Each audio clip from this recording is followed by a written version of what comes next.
Hello and welcome once again to Crazy Comics and Stories. It's me, your charming and delightful old Uncle Rat Bastard. Joe and I's schedules still don't mesh up, but it is time for us to go through previews. So Joe has recorded his portion. I'm recording my portion. You get to listen to both of them. So I have my previews, I have my Marvel previews, I have my DC Connect. Let's go through previews.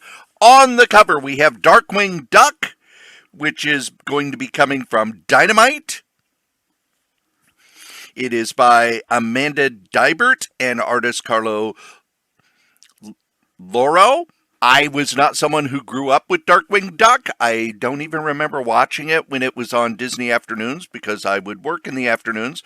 But for those of you who are into that sort of thing, a lot of people are excited about this. On the spine is Saga, which has a new chapter, so it's a good jumping on point. And then on the back is a Doctor Strange half-scale bust. And it, of course, is from Multiverse of Madness, so it looks like Benedict Cumberbatch, not the Steve Ditko Doctor Strange, but the movie Doctor Strange.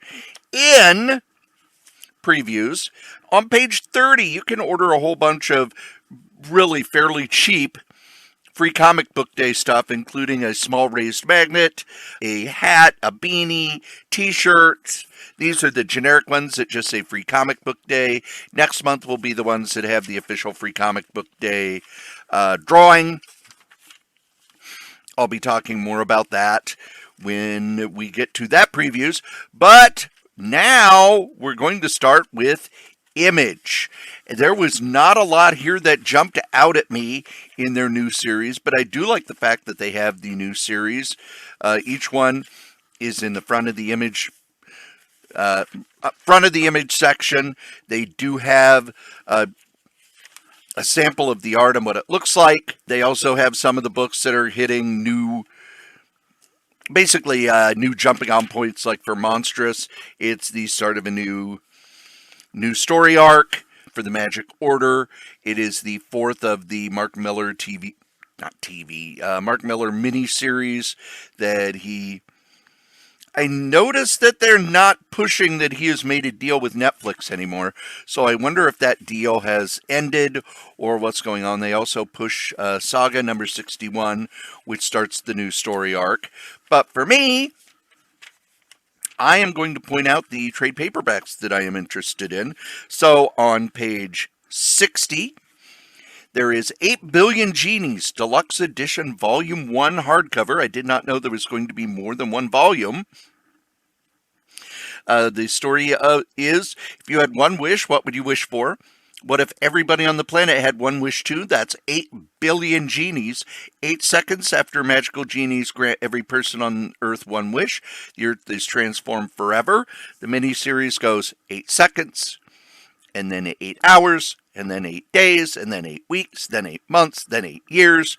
So I read the first issue when it came out and really enjoyed it. Looking forward to the trade paperback. It's Charles Soule is writing it. Ryan Brown is drawing it.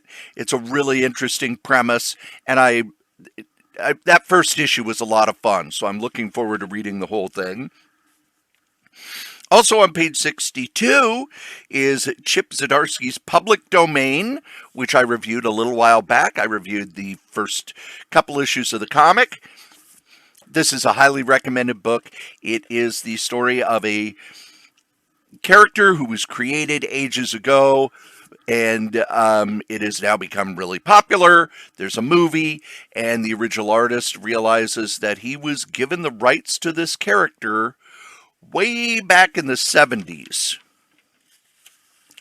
And it doesn't do the normal style of storytelling. It focuses more on his family, his responsibility, and the company who owns the character and the things they do to try to keep all of this so that the machine keeps running. Also, there is a new volume of That Texas Blood on page 65. This one is a winter storm looms over Ambrose County in January of 1992. A local woman's body is discovered and believed to be the latest victim of the West Texas serial murderer known as the Red Queen Killer. This is one of my favorite comics. This story was a fantastic crime story. Absolutely loved it. Cannot recommend this book enough. And then for Image, the last thing is that on their, this is what we're promoting. On page 66, they're promoting all the new series that started this year. So you may be able to get a deal on them from your local comic shop. There is nothing new in the rest of Image because the way they have it divided up, first they do their new books and the books that have a big jumping on point. Then they do their trade paperbacks. Then it's the regular series that are just doing the regular series. And Joe and I do not go through all of the regular series we buy, or this podcast would be 100 hours long. And it's long enough as is. All right, first up is Image. And can you believe it? I've got nothing for Image. I'm going to be complaining bitterly because really this preview has kind of sucked. There's not a lot of stuff I'm really excited about. So again, maybe this will be a quick one, which, because usually preview shows go for a couple hours, but there's just nothing there. It's a typical January. I mean, really, publishers, step up. Long time ago, there was a Avenger crossover, I think Operation Annihilation or whatever, that sold incredibly. And it just showed, we will buy stuff in January. You just have to put it out. And again, as far as I'm concerned, you guys failed miserably. Part of the fun will be is I'm going to sit back and, of course, it's kind of a weird show because Cory's doing the cut and paste thing.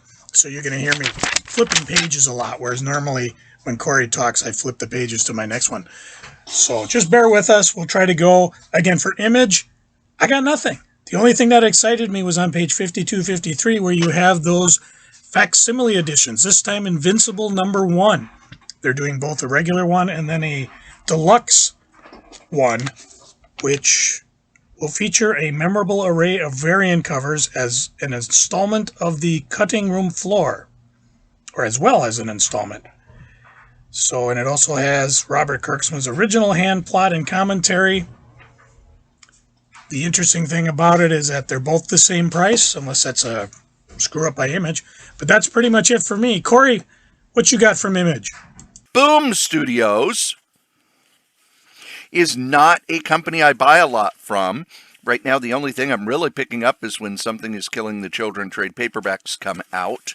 So Joe may have more for Boom Studios. I do not. And then we get to Dark Horse. Dark Horse has a few things. One of the things I wanted to note is that this is for comics coming out in January. January is usually a slow month. It's a slow month for all retail. But for comic shops, it's primarily a really slow month.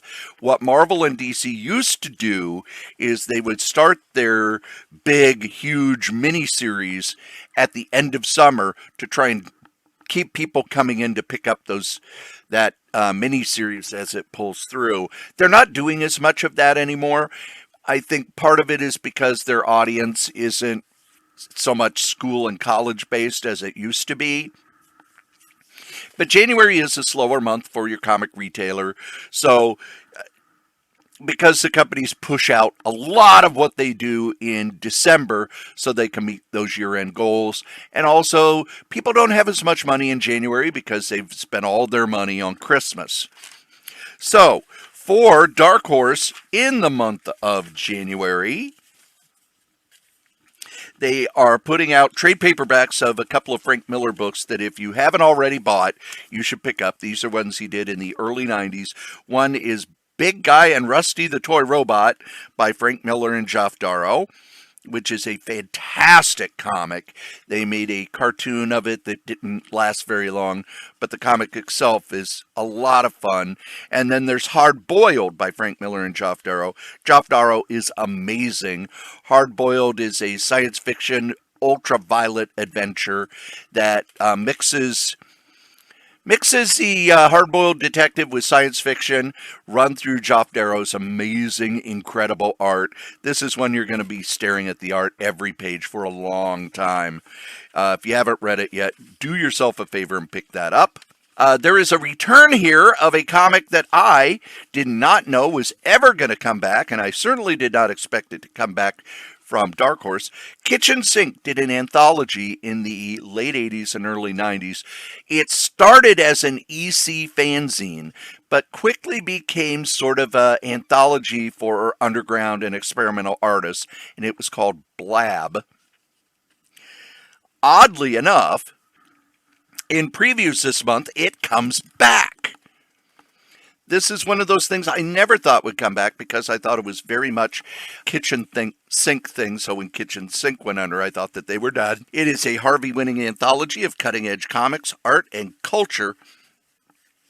It's removed to its comics root with a lineup of Noah Van Scriver, who depicts the tragic demise of Crime Does Not Pay editor Robert Wood.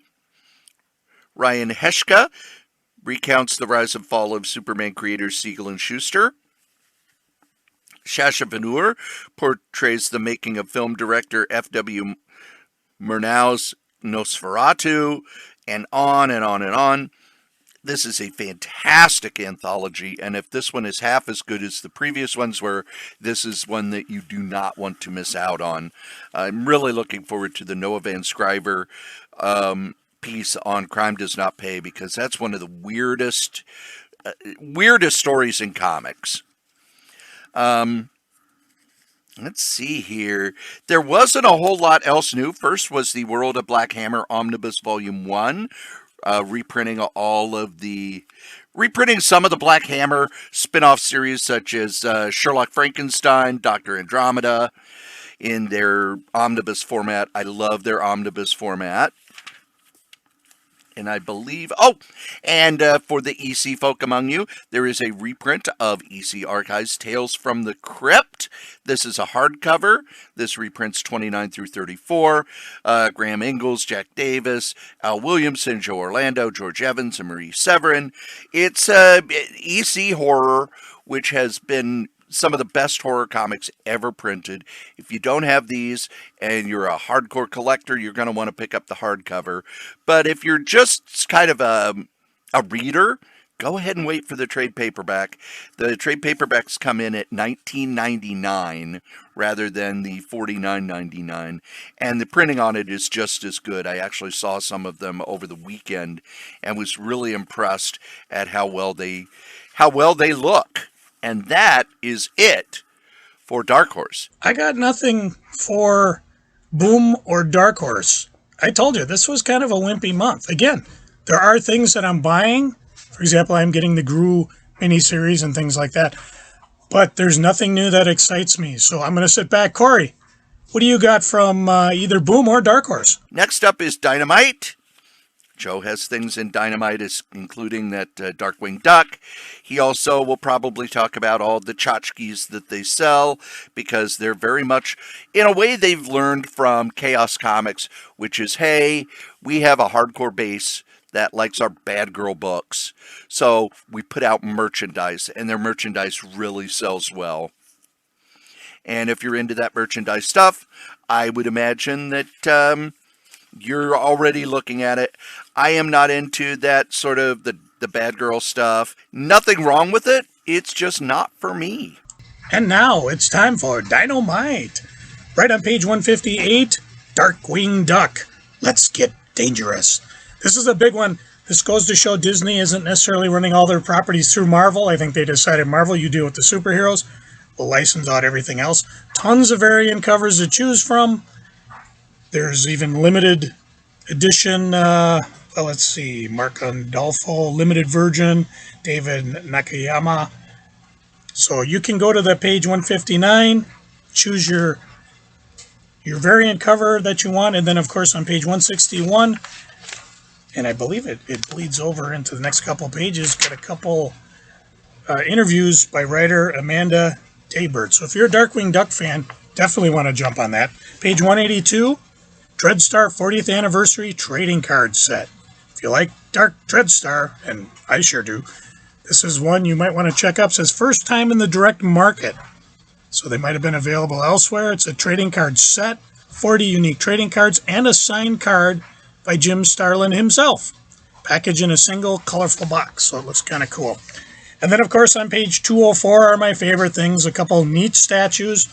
Considering the price for some of these, I mean, it's like the one up there, the Women of Dynamite, Sheena, Queen of the Jungle, 49 pieces. Below it, Vampirella by Joseph Michael Linsner, 49 pieces. Boy, you score one of these, probably flip that baby on the eBay right away. Across from it, offered again a few more of the coins that are kind of cool. And then the Purgatory Artist Proof statue, which is very cool. So that's it for me for Dynamite. Next up is DC Comics.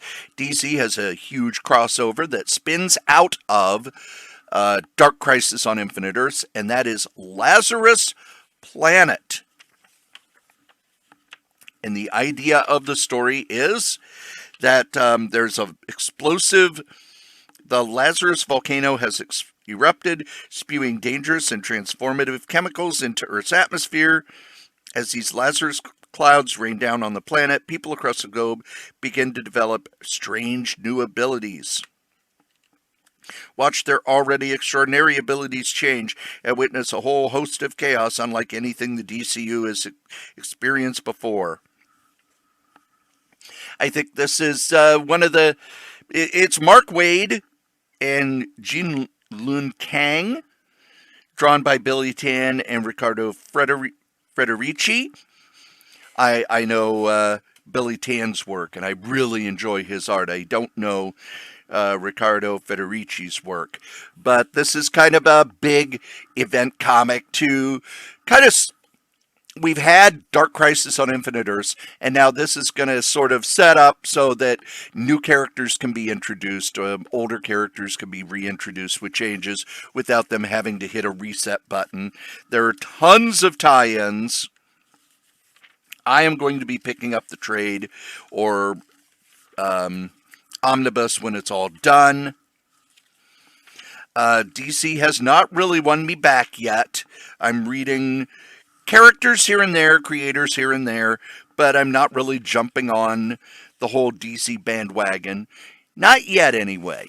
The thing is, if it does get really good, there's always DC Universe, which I have subscribed to. Let's see if there was anything else that really jumped out at me before I get into the trade paperbacks. And I know there is not. And then trade paperback wise, let me see what they had that jumped out at me here. Let's see. The DC Universe by Dwayne McDuffie are the one-shots and stories here and there that Dwayne McDuffie wrote. Dwayne McDuffie, one of my favorite creators. A terrible loss that he passed away so young. And he didn't do a lot in DC. He mostly did stuff over at Marvel. And then when he came over to DC, he did stuff here and there. He did a lot of work for the DC Animated, especially in Justice League Unlimited.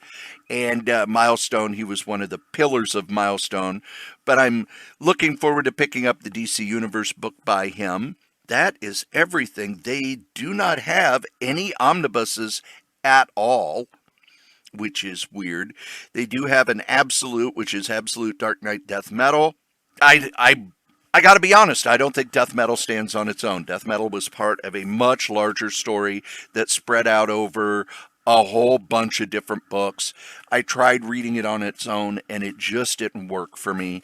I'm going to have to wait till they put out a big, okay, here's the order to read it in trade paperback or a omnibus.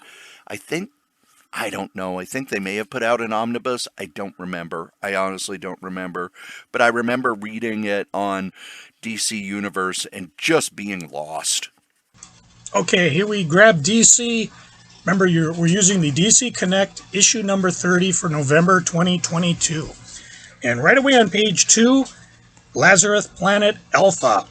Written by Mark Waid, Gene Yang, art by tons of people. And this is one of those crossovers that I'm not quite sure if I'm going to pick up now or maybe wait for the trade. It's a DC Universe event, so it does tie into other things. It has a bunch of one-shots that were not written by Mark Waid. And even I thought it was interesting on page 6, Lazarus Planet Legends Reborn, there's a new character alert, because that seems to be something that drives the back issue market. So, let's see, it says, follow the explosive, literally, events of Batman vs. Robin number 4. The Lazarus volcano has erupted, spewing dangerous and transformative chemicals into the Earth's atmosphere. I didn't know any humans hung out on the DC universe. As these Lazarus clouds rain down upon the planet, people across the globe are beginning to develop strange new abilities. Watch their already existing abilities change and witness a whole host of chaos unlike anything the DC comic universe has experienced before. It's up to Damian Wayne to put out the distress call for whoever can still hear it. Come to the ruins of the Hall of Justice and help save the world. They drop Poison Ivy, Power Girl, Cyborg, Batman, and more will answer the call. But why could the fate of all life as we know it rest in the hands of Monkey Prince? And of course, it ties over into Monkey Prince. So, again, I may buy this as a trade. I haven't decided yet. But being that there's so little else out there, I may pick it up. Page 10, Batman, One Bad Day, Bane number 1. A past, present, and future destroyed by Venom. Bane broke the bat. He's one of the only villains ever truly vanquished the Dark Knight. But that's all he's ever accomplished. Decades from now, Bane is a washed-up wrestler, reliving his glory days in the ring, defeating someone dressed like Batman every day. But when he discovers that there's a new source of venom out in the world, he'll do everything he can to shut down the facility it's coming from for good and make sure no one else takes that poison that ruined his life. And I believe this is a one-shot. And I figured, it sounds interesting. Let's see, I got on page... Oh, that was brilliant. I didn't write down the page. Page 21, the Fash 123 Facsimile Edition. And of course, this is the one that reintroduced the Golden Age Flash and started that whole hanky-panky Earth 1, Earth 2, Crisis, Multiverse, Bleed, whatever.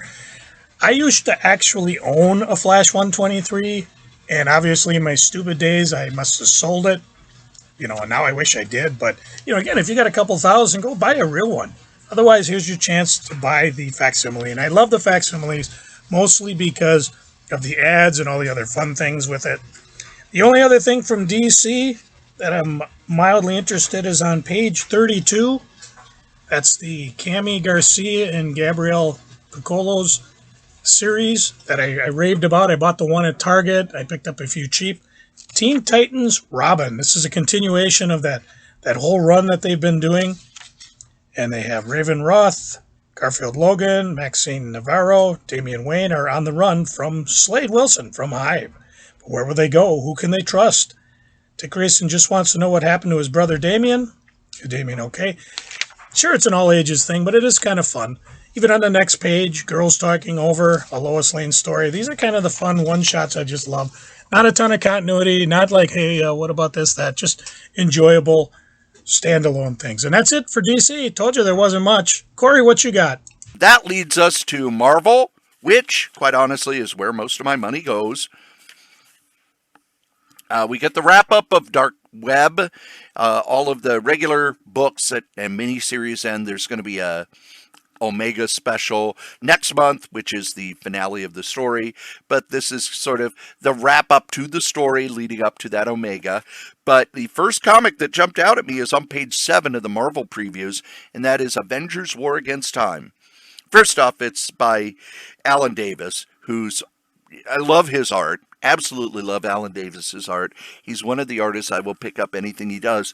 But this is the first Marvel story written by former DC president, editor-in-chief, whatever, publisher. His title never quite, I never understood his title, but he was one of the big muckety-mucks at DC since the 70s, and that is Paul Levitz. I don't think he has ever written a Marvel story before. He's going to be doing a 5-part miniseries.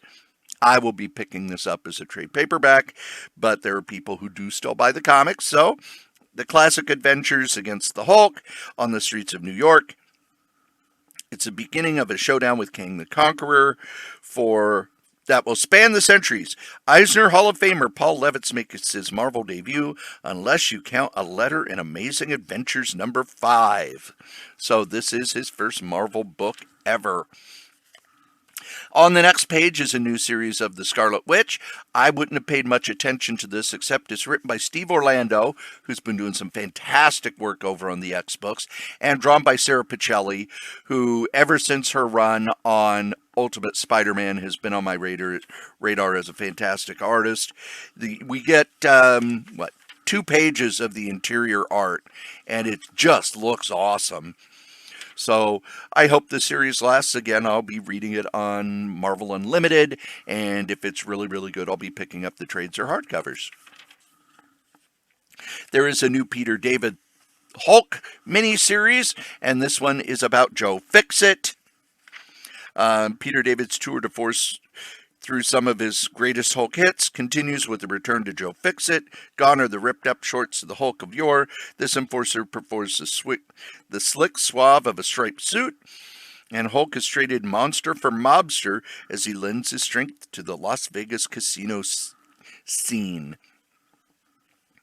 I liked the Joe Fixit run in Hulk when Peter David did it. It was a long time ago, and it always struck me as being way too short. But I think a good miniseries would be a nice addition to that. And I think that is it for new regular comics. I want to double check here. Oh, we do have the start of a big crossover with the X-Men. Sins of Sinister. It's the end of the world as we know it, and at least Sinister feels fine for now. Can that last? Especially when we discovered that he really is his own worst enemy. The universe-melting X event starts here in a horror timeline that makes Age of Apocalypse look like the X-Men swimsuit special. This is Kieran Gillen's X-Men story that he has been building up to since he started in. There's a whole lot of tie-ins, and again, I am buying my X-Men as trade paperbacks. So that is that on the X-Men. I'm going to double check here. There are a couple facsimile editions. First is Incredible Hulk number 1, and then the first appearance of Joe Fixit, Incredible Hulk 347. Oh, there is a new Marvel Tales. It's Wonder Man and the Beast, Marvel Tales number 1. This is the mini-series from the 90s. Wonder Man and Beast, 1 through 3. Roger Stern and Mac Bagley. This was a fun mini-series. You'll be able to get the whole thing for $7.99. They're never going to put this out as a trade paperback. And it's back when both Wonder Man and the Beast were fun characters. Now, neither one are fun characters. I miss the Wonder Man and the Beast being best friends and being kind of the not-so-serious Avengers. I enjoyed that time. I thought it was good for both characters. Now both characters are both deadly serious, and they're just not as interesting to me. And then that leads us to where my money goes. That is the hardcovers, trade paperbacks, and the omnibuses. I've really become an omnibus guy. Joe makes fun of me about it, but he's even become one. But man, the omnibuses are just so cool. They really are. It's a nice big chunk in a really good book, and I'm glad I have a job where I can afford them, but also that I'm able to get them at a pretty steep discount. It's one of the perks of being an older fan. If I were in my 20s, there's no way I could afford this.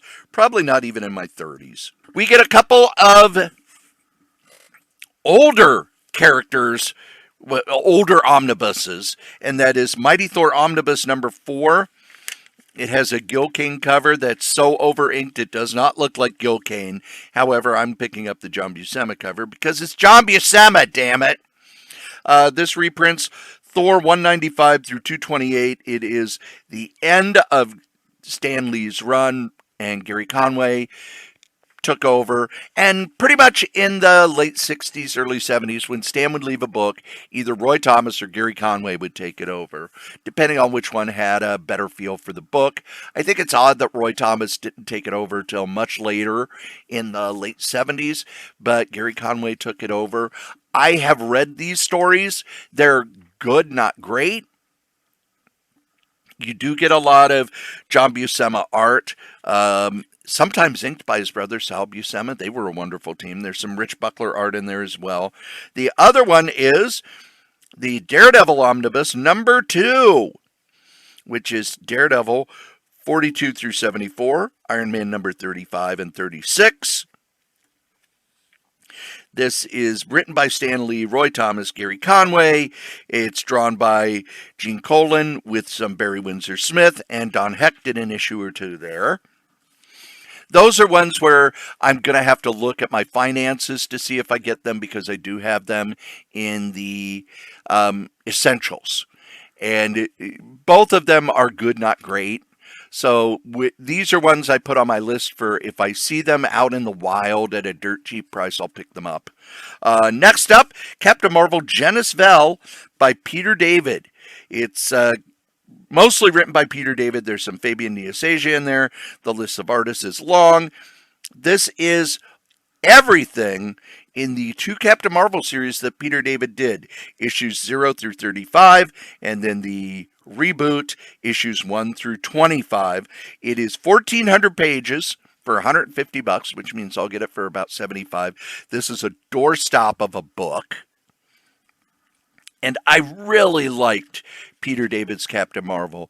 He made the son of Captain Marvel interesting, fun to read. It's a really enjoyable book. They did a Marvel Tales recently that reprinted some of the stories. The omnibuses are not books you get if you don't know a character. So this is one that I know and I enjoy, and I know that I will be reading this more and more. Joe will probably pick up the Uncanny X-Men Omnibus Volume 5. This was at the point where I had lost a lot of interest in the X-Men in the 80s. This is X-Men 194 to 209, as well as all of the cross-ins. The New Mutant Special Edition, the X-Men Annuals, the New Mutant Annual, the Nightcrawler miniseries, the Longshot miniseries. After the Kulan Goth story, the X-Men lost a lot of steam for me. I really, up until that story, I was a monster X-Men fan. After that, I kind of became an X-Men fan. And while the stories are still good, the art is still good, it wasn't as special as what it was before. I think part of it was Paul Smith leaving, but part of it was also that I think Claremont really kind of lost the thread. And it was no longer a must read. These I am okay with just reading in the essentials. There is an X-23 Omnibus, which reprints all of the X-23, the miniseries, the regular series, the tie-ins, oh my gosh, there's so much here. 928 pages for $125. X-23 is an interesting character. It was not a character that I was predisposed to like because it's Wolverine's daughter, kind of weird. But I think that Craig Kyle, Christopher Yost, and everybody else involved made her an interesting character and made her a character that I kind of wish was a higher tier character, but I still enjoy reading. And that's it for omnibuses. I do want to point out that the Marvel Remasterworks is now doing Fantastic Four. These are rescanned with more stuff in the background, more behind the scenes stuff, and they say that the reproduction is much better. I think that the reproduction on the Marvel Masterworks was pretty good. I'm not going to be picking these up because, oh my gosh, I have them as essentials. I have them as Marvel Masterworks because I bought the original Marvel Masterworks. I have the Kirby Fantastic Four as omnibuses. That's enough. Our other masterworks are Avengers Volume 23, which is in the Roger Stern Al Milgrom run, which, oh my gosh, my friend Butch cannot complain about Al Milgrom's art enough. The other masterwork for this month is Howard the Duck Volume 2, which finishes up the Steve Gerber run and then has the bits and pieces that came after. Oddly enough, they do not have the Howard the Duck magazine, even though there's room for at least one or two issues of it. It does have the fill-ins by Marv Wolfman and Mark Evanier, Bill Mantlo. Just buy the Howard the Duck Omnibus if you're going to read Howard the Duck, because you just want to read the Gerber stuff. If it's not by Gerber, it's not Howard the Duck, and it's not worth your time. Believe it or not. Judgment Day is getting all of its trade paperbacks out. I'm kind of surprised. I thought that they would go for an omnibus and then the trade paperbacks, but nope. They're putting out all the trade paperbacks, and it's two this month. And you know, when it gets to the X-Men, they're going to have a few trade paperbacks of all that stuff. But the first is the Companion, which has the one-shots and a couple of the miniseries, and then Judgment Day has the main miniseries, the Avengers, X-Men, and Eternals tie-ins, as well as the free comic book day story that kicked it all off. I always pick up the Trial of X. This reprints the current X-Men run in sequential reading order. This is Trial of X Volume 5 and 6, so we're getting, let's see here, we've got some Marauders, we've got some X-Force, we've got some Excalibur, but this is basically, if you want to read the X-Men, this is the main story for the X-Men books, and I love this idea. I absolutely love this idea. These trade paperbacks are awesome. Then we get to the Epic Collections. Remember how Marvel printed the Dark Horse Alien stuff as omnibuses? Well, now they're going to be reprinting it as Epic Collections. So the first one has the first three the first three Dark Horse miniseries and some of the stuff from Dark Horse Presents. We then have another X-Men Epic Collection, number 22, which is, it's funny how it only reprints 4 issues of the X-Men. But it has X-Men 297 through 300, X-Men Annual number 17, X-Men 17 to 323, Strike File, and X-Men Unlimited number 1. That's why the X-Men doesn't really work in these Epic Collections, because the crossovers were so deep that it's like, okay, here's your next Epic Collection. How many issues of the Uncanny X-Men does it print? 4! We also get some new Epic Collections, one for the Fantastic Four, which is Volume 19, which reprints X-Men 321 through 333, which was the end of the Steve Englehart run, where by the end of it, he took his name off it and made it all a dream. And to this day, I don't know why Marvel even printed the stories.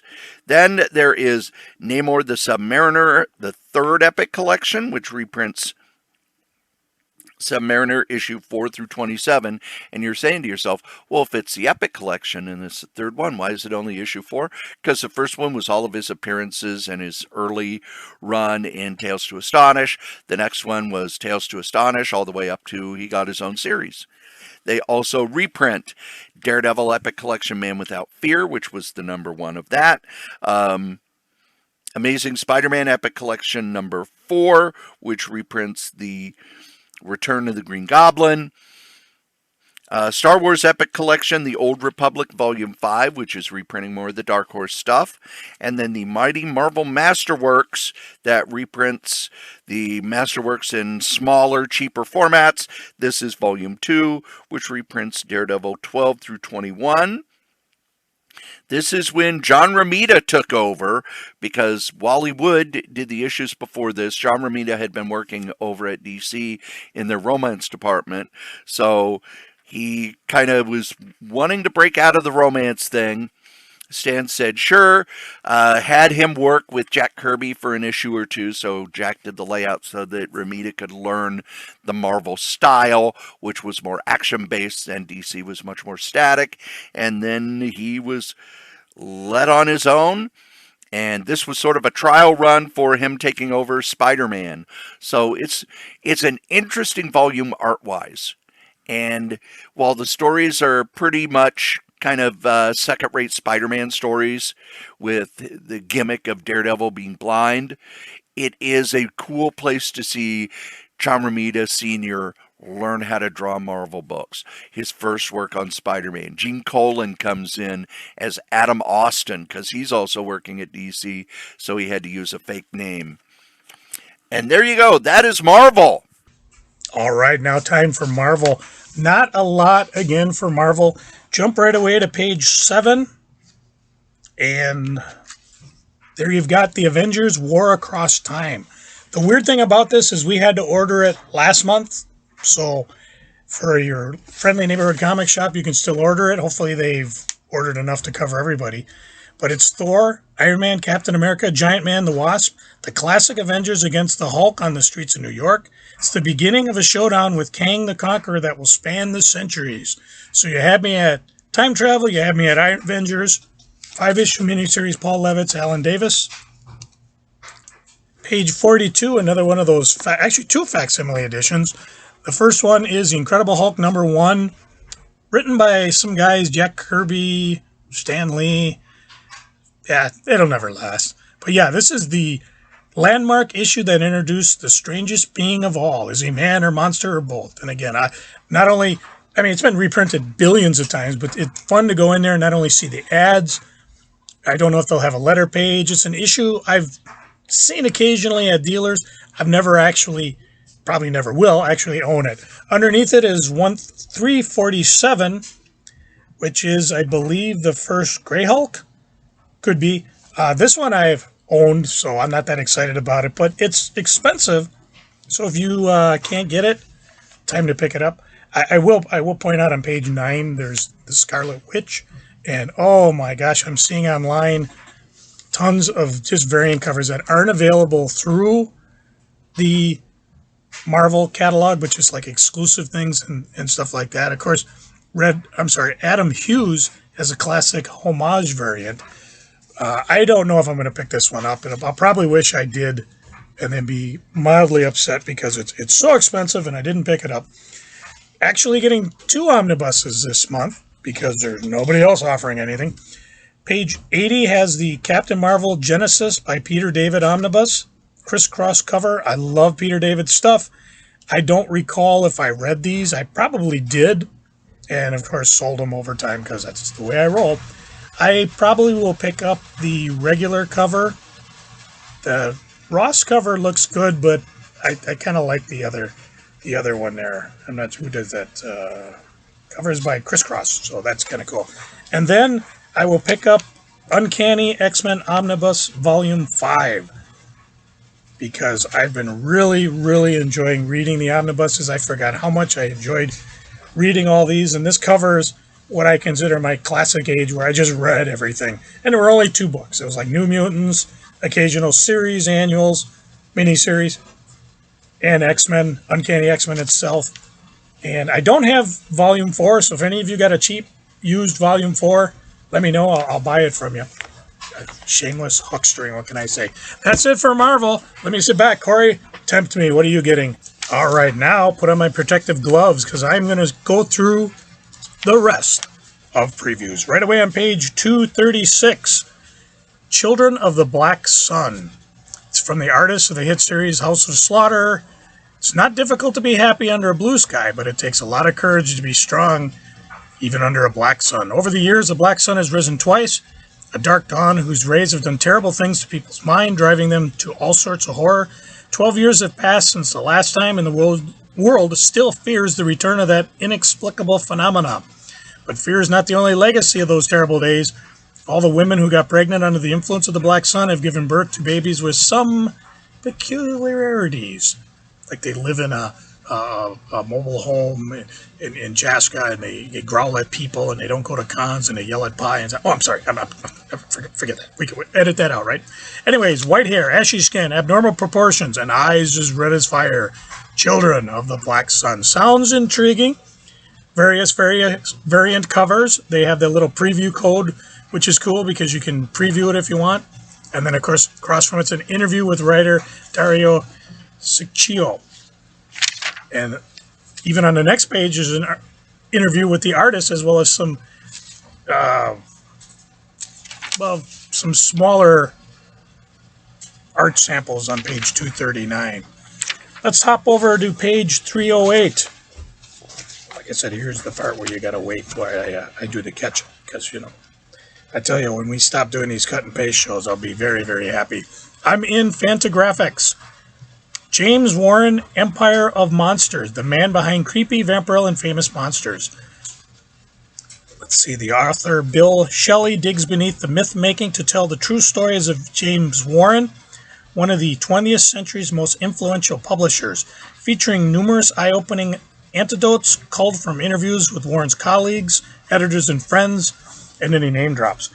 Frank Sforzetta, Archie Goodwin, Al Williamson, Bill Dubay, Bertie Wrightson, Richard Corbin, and Warren himself. This was published in 2019, and now it's back, and it's a softcover. I don't know if it was a hardcover the first time, but if you're fans of history, and if you don't have it, this one actually sounds quite fun. I'm going to pop you over to page 348, and we are in Oni, they know how to pronounce it.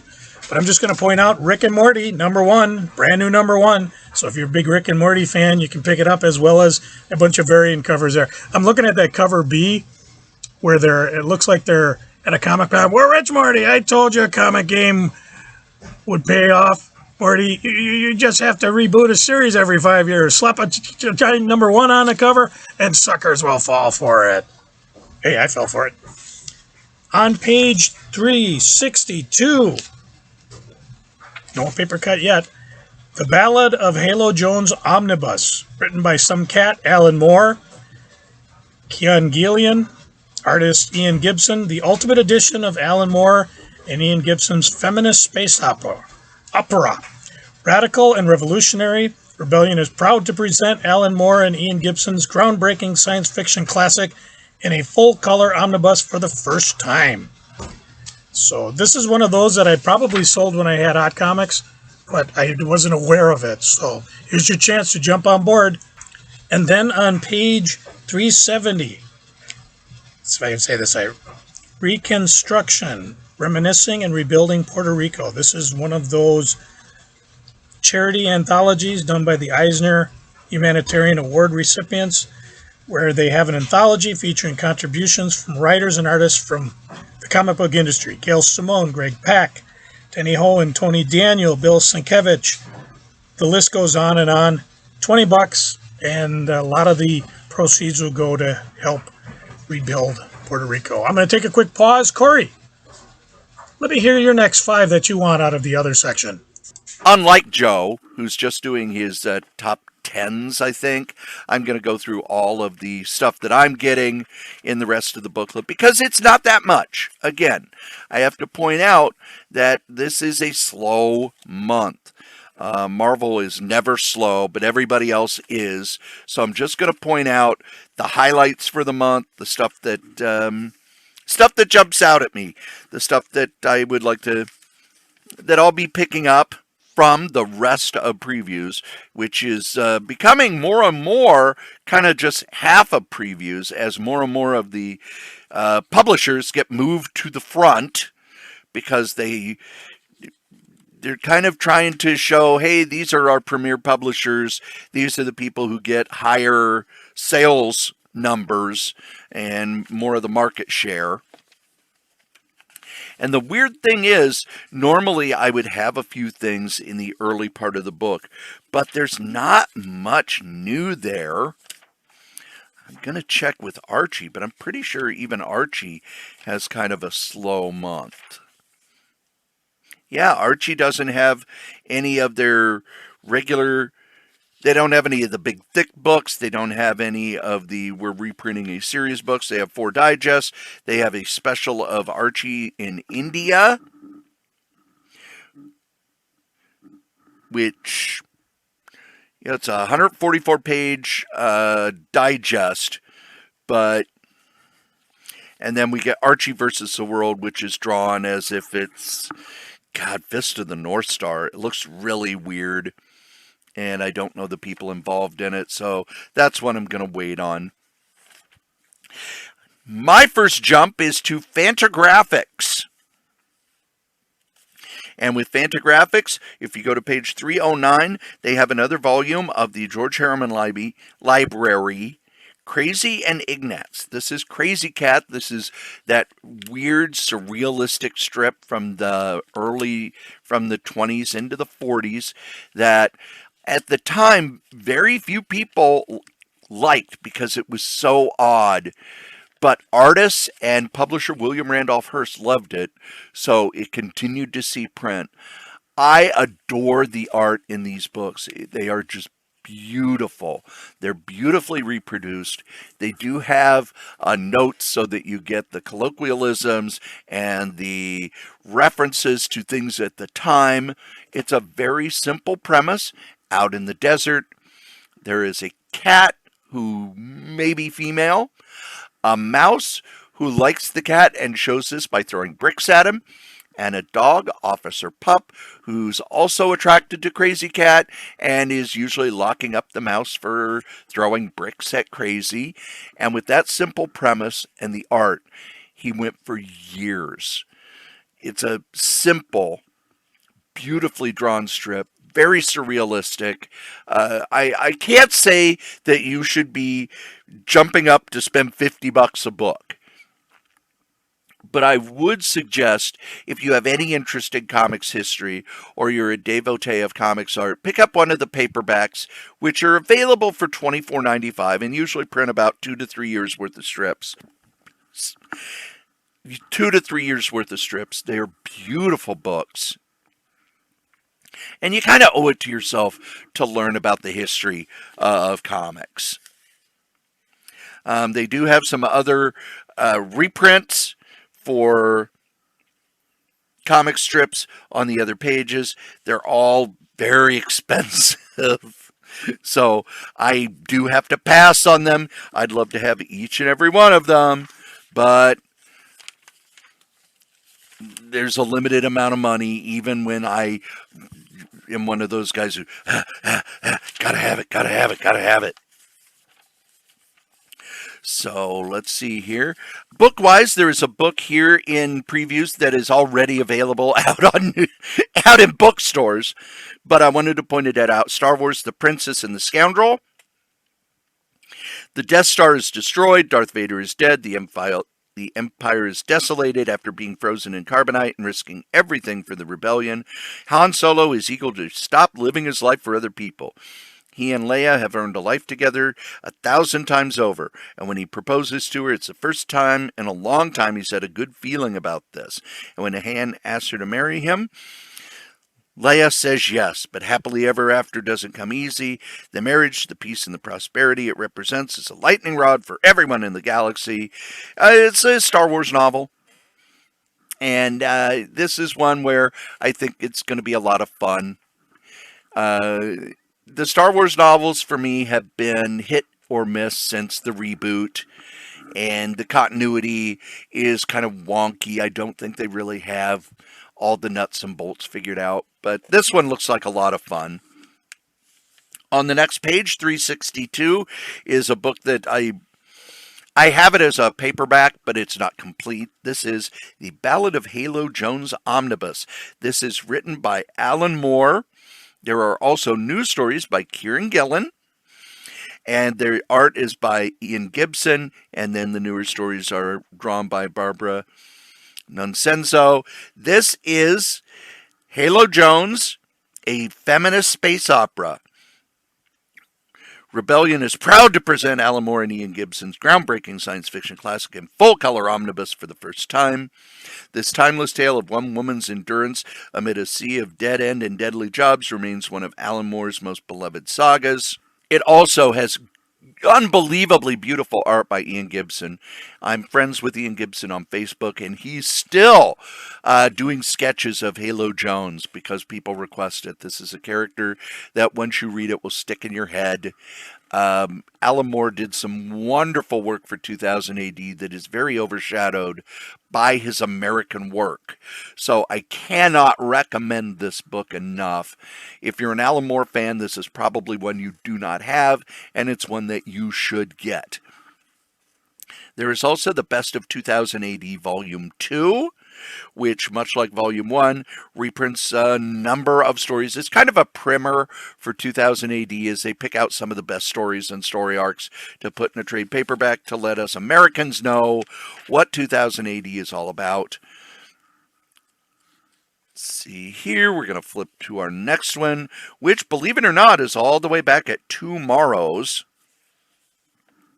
I do like to point out the Tomorrow stuff. First, we got back issue 142, which is about the Superboy Bronze Age comics, as well as Super Goof, Super Richie Rich, Super Dagwood, Super Mario Brothers, and a Superboy and Crypto cover by Dave Cockrum. But on that same page is a new book, Alter Ego's Collected Items Classics, which has... Roy Thomas has compiled all the material on the founders of the Marvel Bullpen in 3 sold-out Alter Ego issues, plus 30 pages of new content. It reprints the Steve Ditko issue, the Stan Lee issue, and the Jack Kirby issue. If you don't have those issues of Alter Ego, or you don't buy Alter Ego, this is one you're going to want to get. If you're interested in the beginning of Marvel Comics, as it went from Atlas and super and monsters and teen humor to superheroes. It's a fantastic book put together by Roy Thomas, who there is no one on this planet who knows that era better than him, who is still with us. And I believe, yes, the last thing I have is the new issue of Shudder on page 398. So that is all that I have for comics in previews. All right. I told you there wasn't a lot. I only got 5 more left. On page 377 under Source Point Press, Tales of Mr. Ree Act 1. Dirk Manning, art by Josh Ross.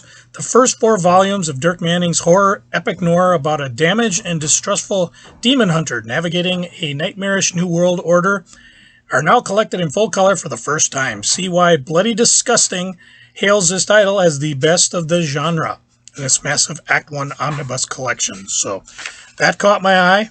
On page 378, Sham Comics, The Pacemaker.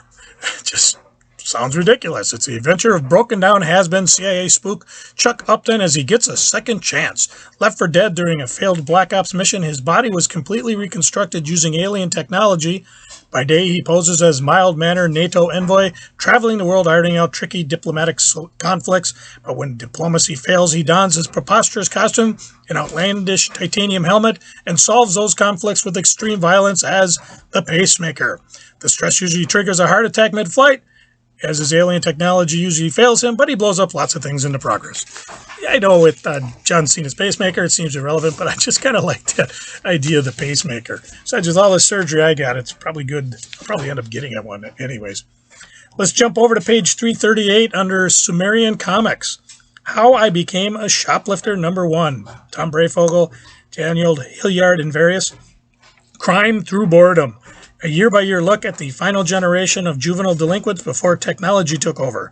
Watch the comical cast of characters grow up as each chapter is set in a different year of adolescence. The first issue tells a nostalgic tales of Toy Story heist, Grand Theft beer runs, backstage buffoonery, counterfeit cash, and clown weed. 3-issue series, as well as a Polaroid limited edition cover. All the variant covers are there. You can pick the ones you want. I'm not sure which one I would pick. I might pick that limited edition cover just because it's kind of humorous. On page 400, dun dun dun, dun dun dun dun dun dun dun dun. No paper cut yet. We are in Whatnot Publications. Exiles #1, 6-issue miniseries.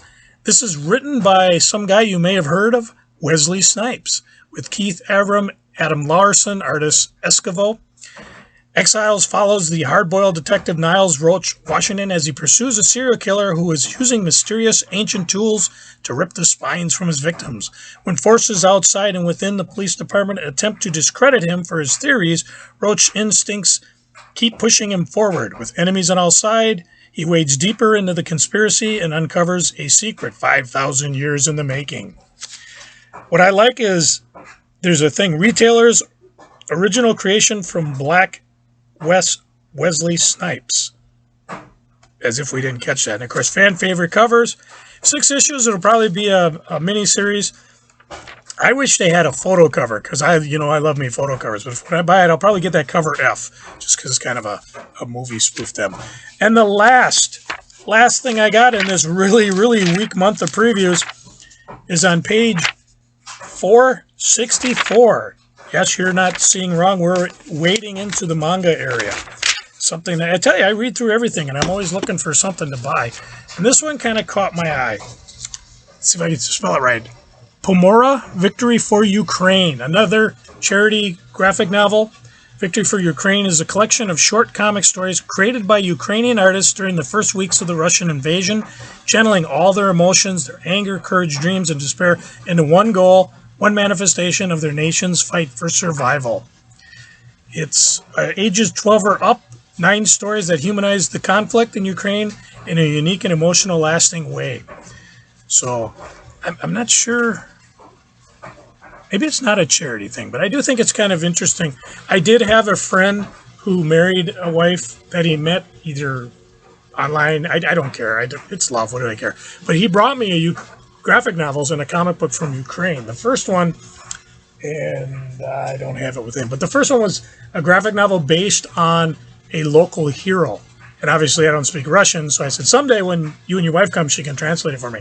He also got me an unlimited Spider-Man comic, which it's magazine size. It's more like a fun book where it has activities and things like that. And it comes with a little water squirt pistol, which I thought was cool.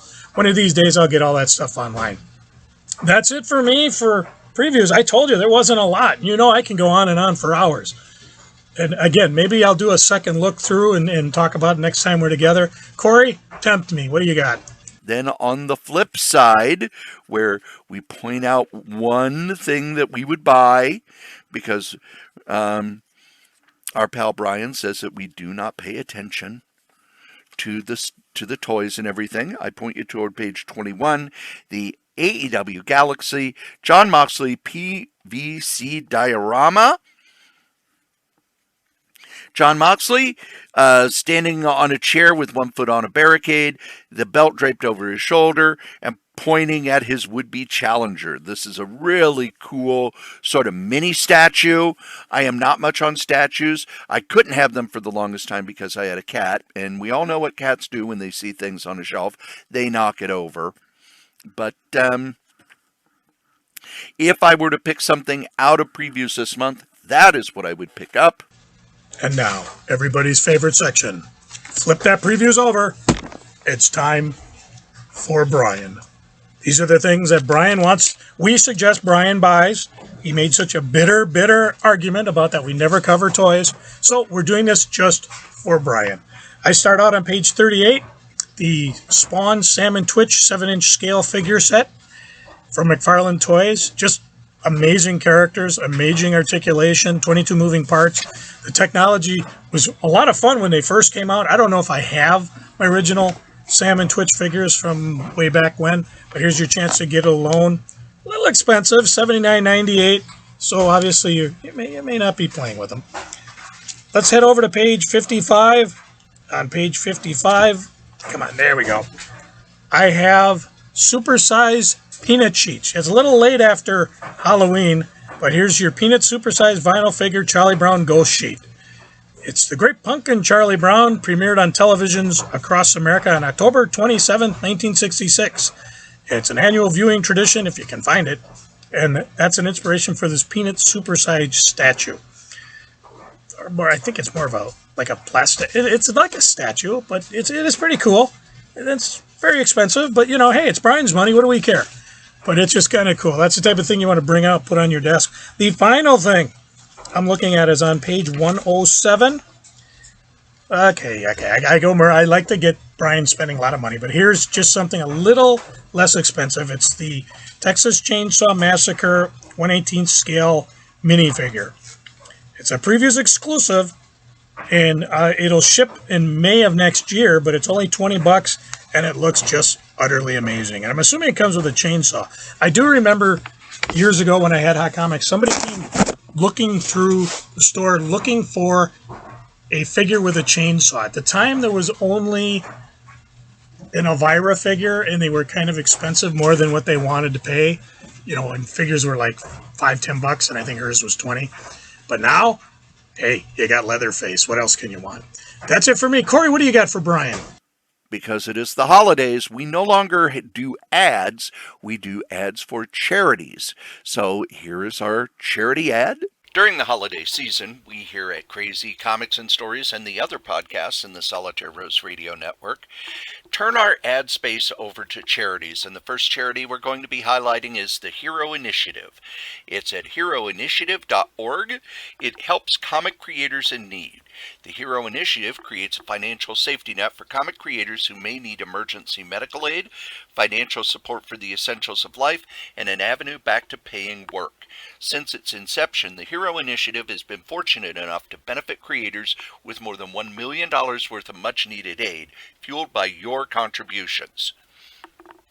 It's a chance for all of us to give back something to people who've given us so much enjoyment. You can donate. You can go to Humble Bundle, and there's usually a bundle there that you can purchase and give part of those proceeds. There's an eBay site where you can purchase art and books that have been donated, and there are other initiatives that you can get out on heroinitiative.org. That's heroinitiative.org, one of the charities we will be highlighting this holiday season. From Thanksgiving to Christmas every year, we put in ads for charities rather than ads for our sponsors. I also would like to point out, if you are listening to this podcast and you are a creator of some kind, you are a writer, you're an artist, you're a musician, you do any sort of crafting, we are going to give back from now on. Over on the Daily Rios, Peter Rios runs promos for other podcasts. I want to do that, so if you have a podcast, send us in an MP3 at solitairerosenetwork@gmail.com. Or if you are a creator, if you have a comic, if you have an art, if you have a Patreon, if you're doing commissions, send me an MP3. We're going to drop it in with the ads so that we are giving back to this community which has done so much for us. And now it's time for Freaking and Geeking. On the freaking stage, I just want to send out my deepest condolences to our sometimes buddy Eric Turbo Jackman. His wife passed away, and he calls, I listen. That's all you got to do. You got to reach out to a friend. I've had so many people lose spouses, pass away. Reach out to people. Just tell them you love them. And if you do have a friend who's lost a significant one, just be there. Send them a note. Say, I'm here, buddy. So on the fun side, once Eric's got his affairs in order, more or less, he's moving back home to Minnesota. So who knows? Maybe we'll have him talking. I know I've been really bugging him because I want him. He not only does he know Star Wars, he also follows a lot of manga and anime. So I told him, dude, we'll just have you do a quick 5-minute session. You review something, we'll put it on, and we'll go for it. So again, deepest condolences to my buddy, and I wish you all the best, and I'm here for you. My freaking is very simple. On Black Friday, we did not have this recorded because it was after it was all done. On Black Friday, Butch and I were helping Joe bring stuff down to the infamous basement. And you know how when you walk down a flight of stairs and you can't see the stairs and you're not real familiar with them, you can have one of two things happen. You can either take a step on a step that's not there, or you can think there are too many steps, or you can think there aren't enough steps. I have done both, but at Joe's house, I thought I had reached the bottom of the stairs. I took a step. There was no floor there, and I face planted right into his dehumidifier. Face first onto that, knee into the stair below, also onto the concrete. I'm a 58-year-old guy. Falling is something that I don't choose to do. Now, they both asked if I was okay, and for a minute I was just dazed. And then when I stood up, it's like, okay, my knee kind of hurts, my ankle kind of hurts, my wrist kind of hurts. Gosh, you'd think my head would hurt. But no, I guess the cardboard box I was carrying cushioned the fall. But yeah, I face planted. So Saturday I just rested. By Sunday I was mostly better. I still have a bit of a sore ankle. But for a 58-year-old guy, I could take a bump. I'm going to be like Terry Funk. It's time for me to start doing some moonsaults off the top. Geeking. All right, geeking. I'm going to mention my buddy Jeff at Cinema Judge has posted a podcast on the Black Panther Wakanda Forever. He's got, let's see, let me just read this through. He talks about, let's see, blah, blah, blah. Interviews with directors Ryan Coogler, Alita Wright, Lupita Nyong'o, Daniel Guerrera. I haven't seen Black Panther, but a lot of these stuff that Jeff posts are pretty much spoiler free, so you can go just Google Cinema Judge. You'll find billions of places that his podcast is listed. So he also did one on Black Adam, which I don't know if I mentioned. So you can go back, and of course he has an interview with Dwayne Johnson, Pierce Bronson, all sorts of other fun things. So it's always he does reviews on other movies, like he's got one on Till, which sounds amazing. It's about Emmett Till, who was murdered in a brutal lynching back in 1955. His mother vows to expose the racism behind the attack. And the sad thing about it is that a lot of these people are probably still alive today. So if you like Ticket to Paradise, interviews with George Clooney, Julia Roberts, so check out Cinema Judge. It's always a great place to go to get some more news on stuff. Speaking of movies, my wife got me tickets to go see Clerks 3, The Convenience Tour with Kevin Smith. This was back November 4th down at the Fitzgerald Theater in downtown St. Paul. That's where Garrison Keillor did his Prairie Home Companion. Loads of fun. The movie is phenomenal. I think, you look at the calendar, it's not out yet on DVD, but you can pre-order it. Again, if you've never seen a Clerks Kevin Smith movie, you want to go all the way back to the beginning, Clerk. And I don't want to say much about it because it is kind of fun. All your faves from Clerks are back. And afterwards, there was a Q&A, and Kevin came out, answered questions. I did not get up quick enough. I always wanted to talk to him about the Mallrats experience. He did say a number of interesting things I'll share quickly. He's working on Mallrats 2. Probably be filmed in Minnesota. Oh, he gave a secret code, so when they finally start working on getting extras, he said, hey, Kevin Smith told me to give you the secret code that I can be an extra in the movie. And I'm not sure if I'm supposed to tell anybody about it, pineapple douche, but I'm going to tell everybody who actually went to film, and I'm going to try to go this time, because last time I couldn't go because I stayed home and ran the comic store.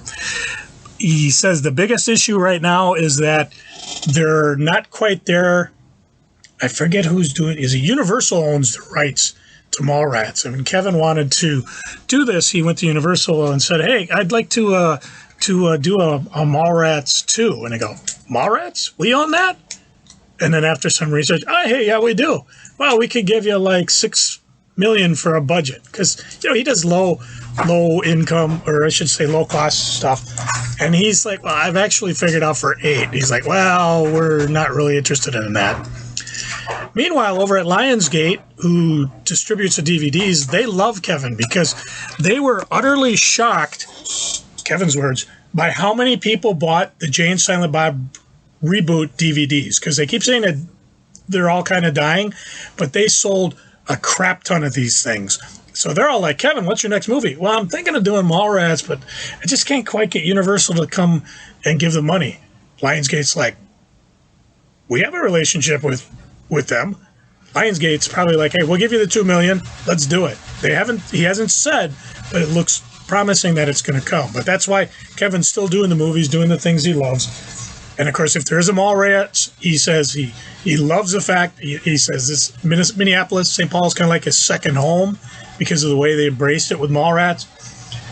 And if he comes and does another one of those Q&A things and screens the movie, which is probably what he does, because he makes quite a bit of money bringing it to theaters, having the fans come out, and just having a fun time with it. But this time, I'll get my ass up early and actually get in line to do the Q&A.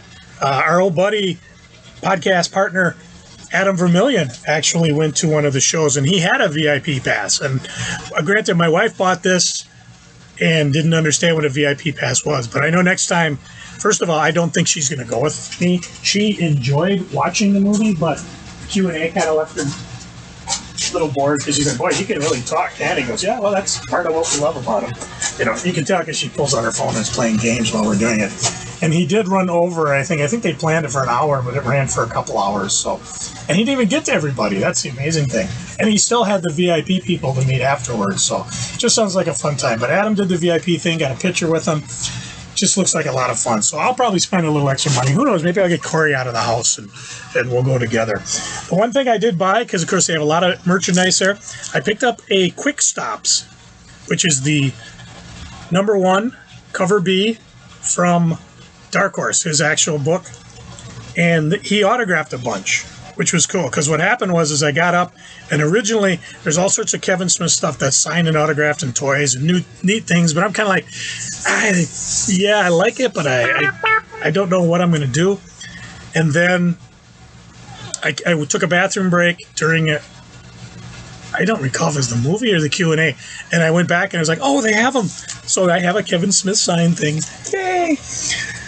Let's see, what are the good things I'm geeking on? Oh, I heard some really, really positive feedback from the Minnesota Comic Con.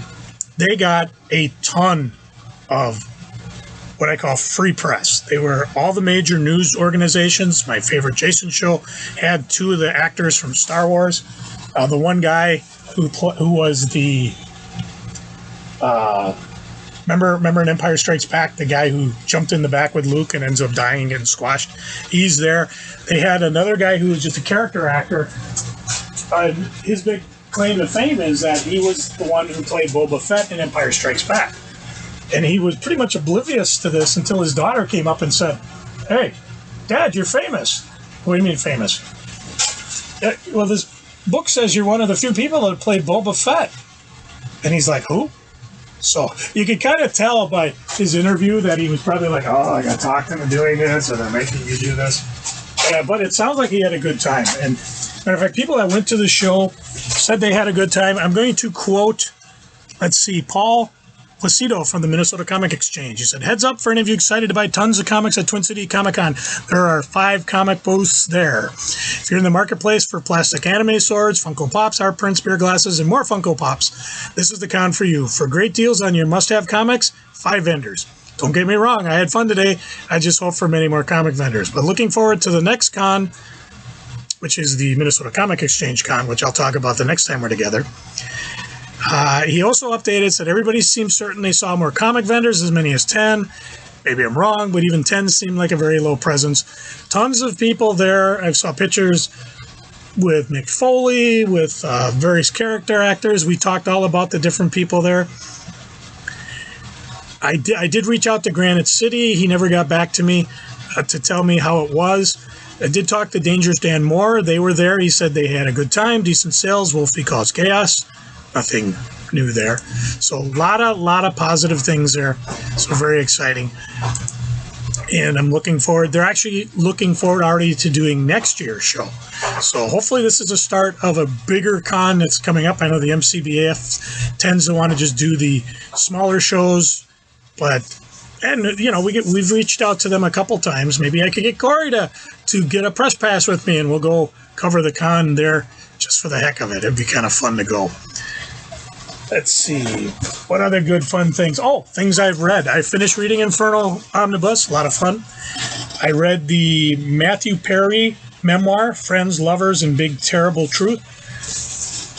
The Big Terrible Thing. He's brutally honest with this. I've read books about people, stars and rock stars and actors that have had addictions, and they're all pretty much the same. It's hard for them to stay straight. And Matthew's been on a worldwide tour. I was kind of disappointed he didn't come to the Twin Cities, because I would have gone to get an autograph. So, but you'll probably find tons of these around. I picked mine up at Target for 30% off. Another book I cracked open, Sunstone by, let's see how you say it, Stefan Sejic. It's a hardcover from Image, collecting the New York Times and #1 best-selling series, the saga of Allie and Lisa, two women whose friendship blossoms into an emotionally riveting BDSM relationship. Oh my. Gorgeously rendered, hilariously written, and delightfully earnest, Sunstone's an alternative romance for the modern age that any fans of the comics can enjoy. It collects the trade paperbacks. I made the mistake of bringing this to work. It's a romantic story. It's erotic story. It's not like pornographic. It's not. It doesn't show them doing it like you would expect in an Arrows comic, but there is nudity. It's good art. The story's fun. Two adults that are getting into a awkward relationship and how they make it work. I've enjoyed it. It's just a great read. And unfortunately, because of all the nudity in it, it's not something, although I cracked it open at work, I was like, yeah, I don't want the wrong person to poke over my head and read it. So that would be bad. You know what I'm saying? Let's see. What other goodies I got going? Oh, I'm doing eBay still. I haven't opened my store yet, but I am buying stuff and selling stuff. So if you're looking to sell stuff, just find my address, Crazy Krayz, Krayz. And of course, a lot of things as a listener. You may be a dealer too. You see something you like, send me a quick note saying you listen to the store. Most of the things I have a best offer for. I've had a few Smarties go less than half price. I usually don't do that, but it's been sitting in my inventory. I don't mind blowing it out fast. So, and as far as buying things, I'm always buying something. I picked up, it's called Archie Chilling Adventure in Sorcery, the Rhinos Virgin variant. Rhinos being a store, and it's got a hilarious cover on it. Rhinos Comics and Collectibles, by the way. And Rhino has so many comics, Betty, and he's looking over at a demonic, well-built figure reading an actual copy of Chilling Adventure Sorcery #1 from, I believe, in the 70s. Meanwhile, Betty's looking at her like, just keep focused on new issues, Archie. That was one of the books I actually sold. I had kind of a fair copy of one, and somebody made an offer. Worked for me. It's sold. I picked up a run of Hogan's Heroes TV show, the Dell comic book lot, that came in really, really nice shape. I don't think this person that I bought it from is an actual comic creator, but I was really pleased with that. And now I'm going through my duplicates, and I'll probably blow the other ones off. The other thing I will mention is I did pick up a Supergirl commission from Mike Hoffman.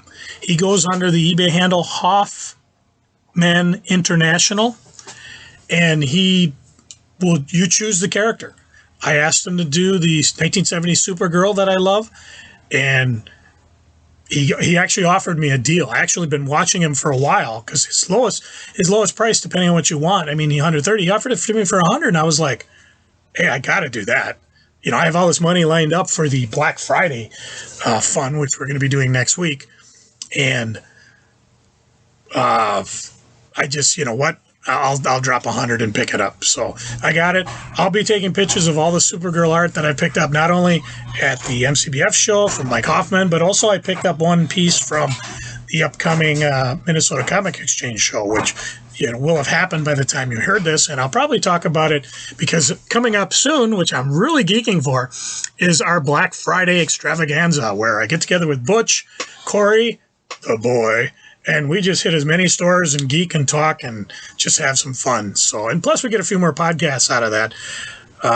We got another month to go where Cory and I got to figure out this cut and paste shit. I do apologize for it, and I apologize for Cory for having to do the cut and paste, but I thank you for listening and bearing with us. I do appreciate it. And now, of course, Cory's got something he's geeking on. Cory, what you geeking on?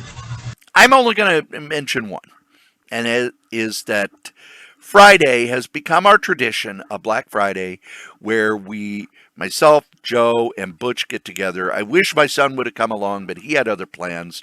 So we started off, Butch and I met at the International House of Pancakes, which makes it more special than any of your Waffle Houses or your Perkins, because these are like pancakes they would serve in Lithuania. I asked for some Romanian pancakes, and they just stared at me. But anyway, Butch and I, wonderful catching up with him. I haven't seen him since Free Comic Book Day. Then we drove over, got in Joe's truck, and we spent the day just driving around, hitting comic shops. I was buying cheap reads. Joe, of course, had his list. Butch was looking for stuff in the bargain bin at every comic shop. We hit the reopened Uncle Hugo and Uncle Edgar's, which is the oldest science fiction bookstore in the Midwest, I believe. The stores were burned down during the riots back in 2020, but they have reopened in a new location. It's a bigger location. They are rapidly filling it up. You would think that, they've got a much bigger location and the store burned down so they wouldn't have as much product. But no, people have been donating used books. Not selling, donating used books. They're restocking their shelves with new books. They already have the boxes on the floor of overstock in the used books. So I loaded up on some cheap reads. Then we went over to Dreamhaven, did the same thing. We hit a number of comic shops, but that's not why it's fun. It's fun because I got to spend 2 days with guys I've known for over 30 years. I have some very long friendships in my life. I'm actually friends with people that I met in 6th grade, that I'm still friends with. Friends from high school, friends from college, friends from comics, friends from work. I'm very blessed that I've known a lot of people. I keep in touch with a lot of people, and they still put up with me.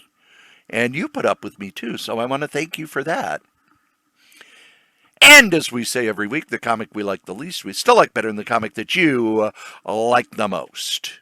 And that's all, folks.